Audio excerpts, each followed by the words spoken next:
జై శ్రీరామ్.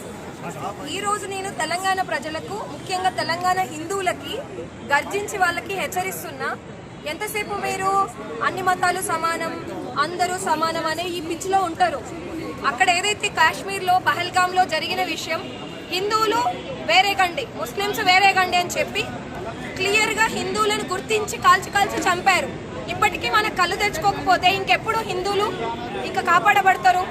సో ఈ విషయం ఏదైతే మనమందరం హిందువులం, ఈ దేశం హిందువుల దేశం, ఈ రాష్ట్రం హిందువుల రాష్ట్రం, ఈ భూమి హిందువులది, అన్ని మతాలు సమానమైన ఈ పిచ్చి నుండి బయటికి రండి.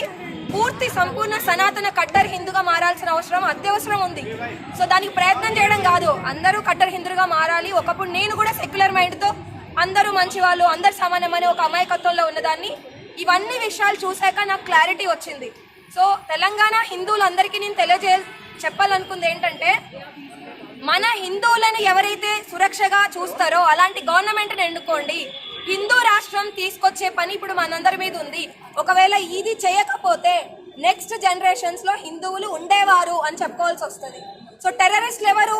కేవలం పహల్గామ్ లో చేసిన వాళ్ళే టెర్రరిస్ట్లా? మన గల్లీలో లవ్ జిహాద్ చేస్తున్నాడు టెర్రరిస్ట్ కాదా? ల్యాండ్ జిహాద్ చేస్తున్నాడు టెర్రరిస్ట్ కాదా? ఇవన్నీ టెర్రరిస్ట్ వేషాలే. సో ఇక్కడే ఉంటూ, ఇక్కడి గాలి పీలుస్తూ, ఇక్కడ తిండి తింటూ, ఈ దేశ ప్రజల్ని చంపుతూ, ఈ దేశం పైన ఒక రాక్షసత్వాన్ని చూపుతున్న ఎవరైనా కూడా వాళ్ళు ఆటంకవాదులే. హిందువుల్లో ఉండి హిందుత్వాన్ని తెలుసుకోకుండా, హిందూ గుళ్ళ గురించి, హిందుత్వం గురించి మాట్లాడకుండా చావజచ్చిన చవటల్లాగా ఉన్న వాళ్ళు ఆటంకవాదుల కంటే ఇంకా డేంజర్. అలాంటి వాళ్ళు బయటికి రావాల్సిన అవసరం ఉంది.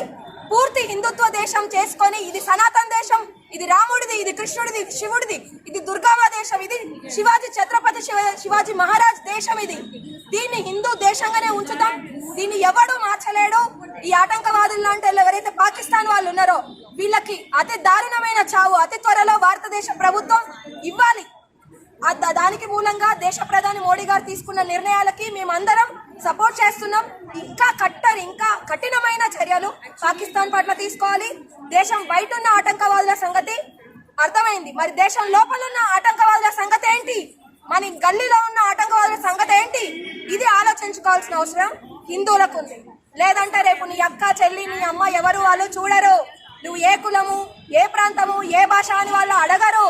నువ్వు హిందువు అయితే చంపేస్తాం అనే సందర్భం వచ్చింది. ఓవైసీ నేను ప్రశ్నిస్తున్నా. 15 మినిట్ దేదో అని అన్నావు కదా నువ్వు. 15 మినిట్ దేదో అని అన్నా నువ్వు ఈ దేశం గాలి పీల్చుకుంటూ ఇక్కడే బ్రతుకుతూ హిందువుల్ని చంపుతా అని మత విద్వేషాలు రెచ్చగొడుతున్నావు. నీ ఇలాంటి వాళ్ళ వల్ల కొందరు మంచి ముస్లిమ్స్ కూడా చెడ్డ పేరు వస్తుంది. ఇక్కడ సర్వేజన సుఖినో భవంతు, లోక సమస్త సుఖినో భవంతు అనే ధర్మం మా సనాతన ధర్మం. మీ ధర్మంలో అది ఉందా? మీ గ్రంథంలో అది ఉందా? లేదు. కాబట్టి టెర్రరిస్టులు అయిన వాళ్ళందరూ ముస్లిమ్సే ఉన్నారు. ఎక్కడైనా హిందువులు టెర్రరిస్టులు కనబడుతున్నారా? వేరే మతస్థులు టెర్రరిస్టులు కనబడుతున్నారా? ఇప్పటికైనా అమాయకపు హిందువులారా, హిందువులు అనే విషయాన్ని గుర్తుకు తెచ్చుకొని మన జాతి ఏంటి, మన చరిత్ర ఏంటి, ఛత్రపతి శంభాజీ మహారాజ్ లాంటి వాళ్ళను వాళ్ళ తల్లి జిజియాబాయి ఎలా తయారు చేసింది, వాళ్ళ దేశం కోసం ఎలాగా ప్రాణత్యాగం, ఎంత దారుణంగా చంపబడ్డారు అనేది గుర్తు తెచ్చుకోవాలి. వాళ్ళు అప్పుడు చేసిన త్యాగాల కారణమే ఈ రోజు మనం మిగిలి ఉన్నాము. కాబట్టి ఇప్పటికైనా టైము, ఎనర్జీ మీరు తీయాలి. మగవాళ్ళు డబ్బులు సంపాదించి వాళ్ళ ఇంట్లో ఉన్న ఆడవాళ్ళకి ధర్మ రక్షణ గురించి బయటికి పంపాలి. సనాతన ధర్మ పరిరక్షణ గురించి ప్రచారానికి బయటకు పంపాలి. లవ్ జిహాద్ ఏంటిది, లవ్ జిహాద్ వల్ల ఏం జరుగుతుంది అనేది ప్రతి హిందువుకు తెలియాలి.